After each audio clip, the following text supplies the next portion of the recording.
Have you heard the statement in the Bible that says, "The fool says in his heart, there is no God"? That's a statement taken from the Psalms. The fool says in his heart, there is no God.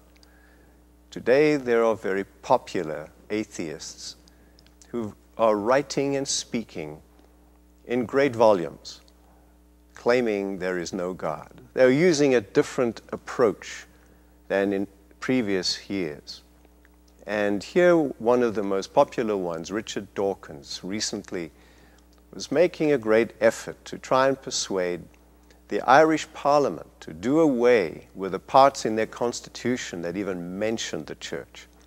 This is one more of the efforts being made by the modern atheists to try and just remove every reference to God or church or Christianity from any kind of civil organization.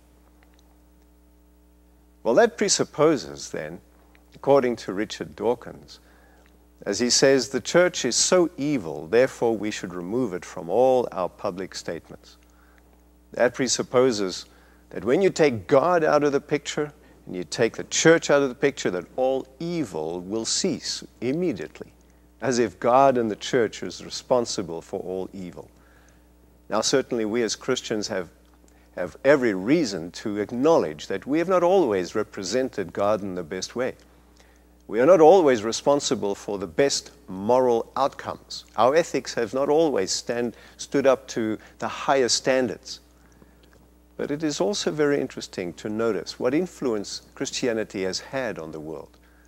Some time back in the 1970s, the question was asked of a leading missiologist, Johnston was his name, that where in the world would you find the greatest challenge for Christianity to enter? Which countries are so difficult to enter in with Christianity that you just cannot succeed at all? And he mentioned at that time Mongolia and Albania. During those years, those were closed countries. Christians just couldn't get in, and there were no Christians there at all. Well, today, it is so different. In Mongolia, there are over 40,000 Christians, practicing Christians. In Albania, there's a strong established Christian church growing all the time. So what seemed impregnable has totally changed.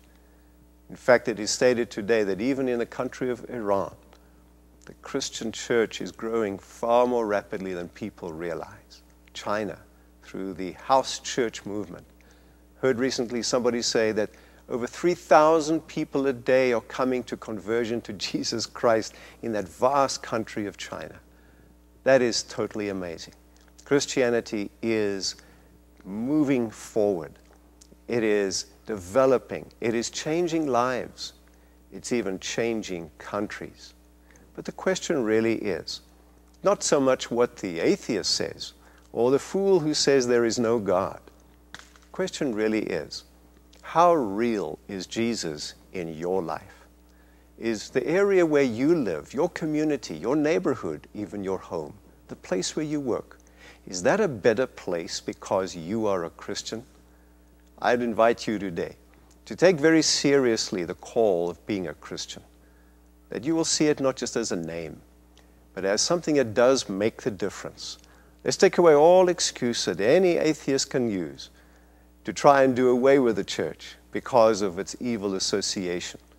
May the people see in your neighborhood that your being a Christian makes them want to be one as well. I want you to go to our website, www.fletchersta.org, and there you'll find that our purpose is to lift Jesus up and love people in. Thank you for watching.